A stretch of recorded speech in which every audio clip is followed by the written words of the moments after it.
Hi guys, mayang adlaw kaninyong tanan. So padulong ni taani og eskwelahan. Ay hata mo padayon aw ato sa ning gasolinahan. Lion kay basig dili na makaabot sa unahan. Basig makatulod tag ahat ani. Layo para batong biyahion. Padulong sa iya ay charot. Ikaw pag human akong tubil, nagbayad na po gidin ko. Pag human og bayad, matik na gidayon sakay din so. Malugso na ray ko ani, dagan ang natingala sige na kong video-video. Kaya nabaguhan pa sila ba? Baguhan, uy ana man na. Ikaw day kung mabaguhan ka sa tao, dili ka matingala. Bisan man gani akong mama matingala kay first time ko lang makita nga mag-video-video ba. Bisan man gani ako, wala ko kabalo ko ganung nga video-video ko ba. Charot. Kasi hilig pud ni. Og mao pod di akong kalipay. Kalipay oy.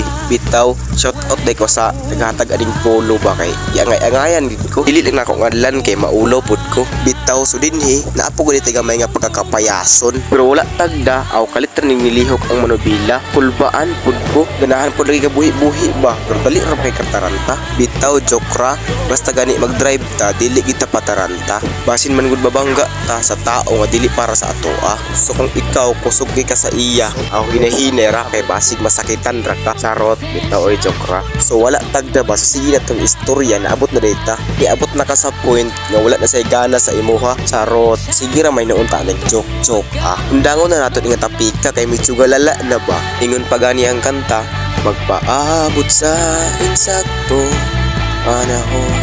Charot. So dinin lang taman. Salamat sa pagtanaw sa akong video. God bless. Bye bye.